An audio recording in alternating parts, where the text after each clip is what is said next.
l'entrepreneuriat, monsieur le directeur de cabinet représentant la ministre de la Femme, de la Famille et de la Protection de l'Enfance, madame la députée, madame la directrice d'UNICEF, monsieur le directeur général d'ISM, mesdames et messieurs les représentants d'ONU Femmes, de l'UNESCO, du Haut Commissariat des Nations Unies aux droits de l'homme, madame et monsieur les représentants de Thales, c'est toujours un plaisir de vous accueillir ici. Je vous remercie de nous faire l'honneur de nous rejoindre ici à Dakar.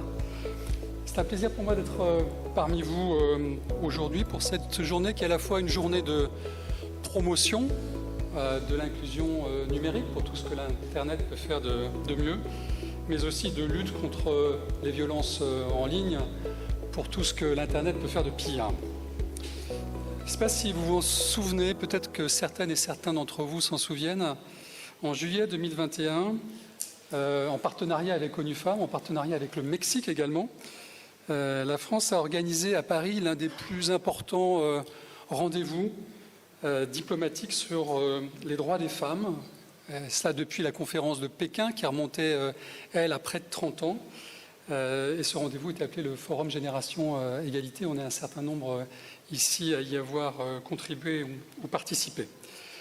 Je cite ce forum parce qu'il a été un grand moment de mobilisation autour de ce qu'on appelle aujourd'hui la diplomatie féministe. Ça a été un moment de mobilisation ici à Dakar, là-bas à Paris, puis un peu partout dans le monde, pour la première fois depuis longtemps.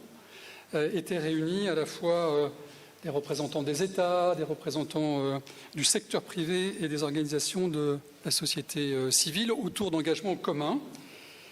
6 grandes coalitions avaient été rassemblées à l'époque et continuent à travailler. Je ne vais pas vous les citer les 6, je vous en cite juste une, puisqu'il y en avait une qui était précisément consacrée à l'inclusion numérique, qui est le thème qui nous réunit ce matin. Et il en est fait tout à fait crucial, d'autres avant moi l'ont dit, je pense notamment à Ousseynou Gueye, que je veux saluer ici. Il est en effet crucial que les jeunes, de manière générale, et les femmes en particulier, puissent participer pleinement à cette révolution digitale sans avoir à payer le prix exorbitant d'en être aussi les victimes et d'être les victimes d'une utilisation non encadrée de ces outils digitaux. J'en profite d'ailleurs pour saluer la centaine de jeunes filles et de jeunes femmes qui sont présentes avec nous ce matin, que je découvre en fait un peu tardivement. Je pense qu'on aurait dû les mettre devant plutôt que les mettre derrière. Et je le dis parce que j'étais assis au premier rang tout à l'heure. Je crois qu'il faut agir sur 2 fronts à la fois, essayer de tenir cette balance et cet équilibre, l'inclusion et puis la protection. Je commence par l'inclusion.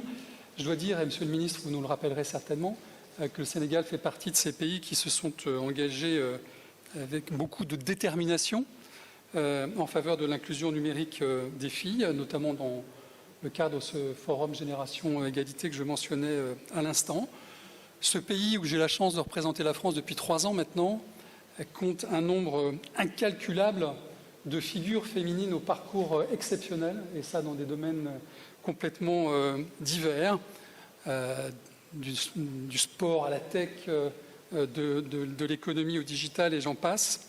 Certaines d'entre elles sont avec nous aujourd'hui, et toutes sont bien évidemment mobilisées en faveur de l'inclusion des jeunes générations dans cette révolution numérique. Car le digital est partout, ça je crois qu'il faut le rappeler.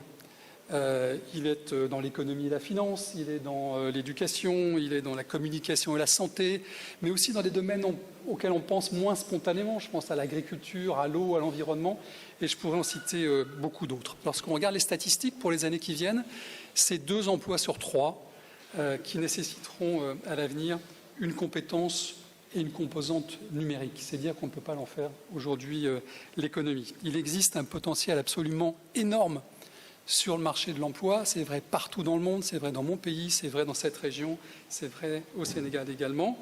Et nous devons, pour que ces jeunes générations bénéficient à plein de ces opportunités, bien évidemment, les outiller correctement.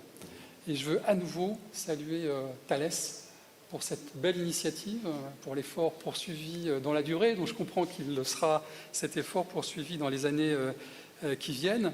d'autres grandes entreprises françaises s'intéressent à l'inclusion numérique et travaillent sur ces sujets. Je vais citer simplement, dans des registres d'ailleurs et dans des tailles très différentes, Orange et Simplon, mais encore une fois, je veux saluer ici Thales et cette belle initiative qu'elle soutient. Soutenir cette inclusion numérique fait partie des grandes priorités partagées par nos deux pays. Vous le savez mieux que personne, Monsieur le Ministre. Nous aurons encore l'occasion d'en discuter le 8 décembre à Paris, à l'occasion du prochain séminaire intergouvernemental franco-sénégalais, où la jeunesse, de manière générale, et le numérique en particulier, figureront tout en haut de l'agenda. Je veux citer ici Tech for She, dont on voit le kakémono à ma droite là-bas, parce que je crois que c'est un des plus jolis programmes, un des plus efficaces aussi, qui contribue à ces questions d'inclusion numérique, avec des ateliers d'éducation numérique au collège et au lycée, avec des programmes d'accompagnement de l'insertion professionnelle, en particulier des jeunes femmes qui ont choisi la filière STEM. J'espère qu'il y en aura de plus en plus pour que cette filière ne passe pas pour exclusivement masculine. Il y a des vrais talents et il y en a de plus en plus et je m'en réjouis. Et puis un programme qui permet de fédérer l'ensemble des acteurs concernés sur tous ces sujets du digital. L'inclusion donc, et je crois qu'il faut toujours le rappeler, les opportunités qu'offre aujourd'hui le numérique et le digital et qui seront de plus en plus importantes dans les années à venir.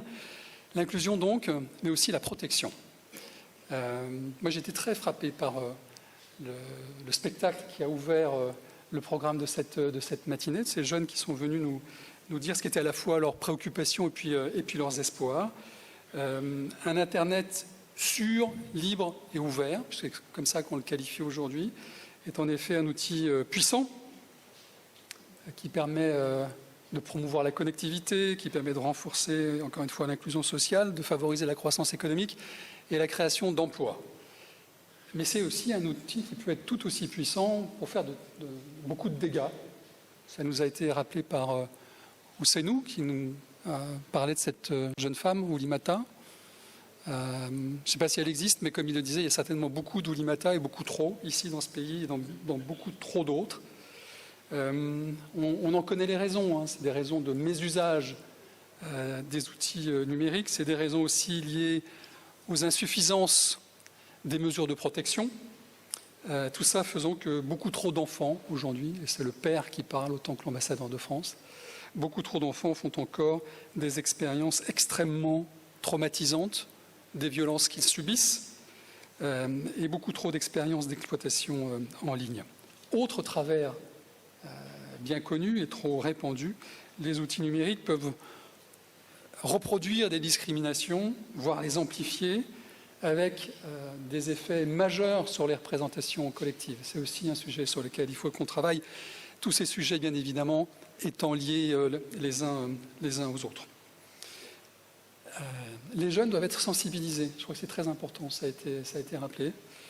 C'est une tâche à recommencer sans arrêt, cette tâche de sensibilisation. Ils doivent aussi être pris en charge lorsqu'ils sont victimes de harcèlement ou victimes de violences en ligne. On sait combien c'est compliqué, la prise en charge, notamment d'enfants, de jeunes adultes. Les auteurs des abus doivent aussi être poursuivis, parce que comme tu le disais, Ousseynou, il faut la sensibilisation, il faut la pédagogie, mais il faut aussi la répression. Et ces auteurs doivent être mis hors d'état de nuire. En d'autres termes, la protection des enfants en ligne, des jeunes en ligne de manière plus générale, et en particulier des filles, parce qu'on sait qu'elles sont plus exposées encore à ces violences. Cette protection reste un défi qu'il nous faut relever collectivement. Et j'insiste là-dessus, c'est un défi dont on parle ce matin, mais qui devra être relevé demain et après-demain, et encore et encore et encore, sans relâche, toujours avec la même détermination. C'est l'occasion pour moi de saluer Polaris, bien sûr, qui est un grand partenaire de l'ambassade, de saluer aussi le groupe ISM, un autre grand partenaire de l'ambassade. On en est très très heureux, de les saluer pour le travail qu'on fait ensemble, qu'on va continuer à faire ensemble, et puis les saluer pour ce rapport qui est remis aujourd'hui aux autorités sénégalaises, dont le titre ne pouvait pas être mieux trouvé. C'est pas ma faute. C'est pas ma faute, mais c'est notre combat. Et il va falloir le mener et qu'on continue à le mener ensemble, ce combat contre le cyberharcèlement. Je veux d'un dernier mot signaler une autre initiative parce qu'elle est très très récente. C'est tenu à Paris un grand rendez-vous international qui se tient tous les ans le 11 novembre, qui s'appelle le Forum sur la paix.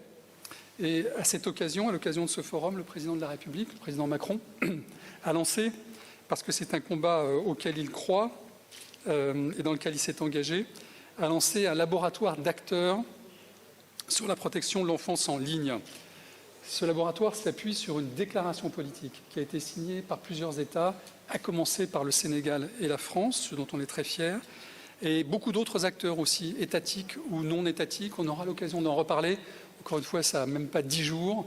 Et je pense que ça va être aussi un autre cadre, un autre véhicule de collaboration et d'action pour la protection de l'enfance en ligne. C'est en tous les cas un nouvel axe de collaboration entre nous, entre le Sénégal et la France. C'est une occasion de faire travailler ensemble aussi, parce que je crois que c'est très important, les États, le secteur privé et la société civile. D'un mot pour conclure, je souhaite que cette journée de mobilisation contribue à rendre l'Internet, comme je le disais tout à l'heure, plus sûr, plus libre aussi, et mieux régulé, et qu'il donne aux femmes, surtout, la place qui leur revient dans ce domaine comme dans tous les autres. Merci beaucoup.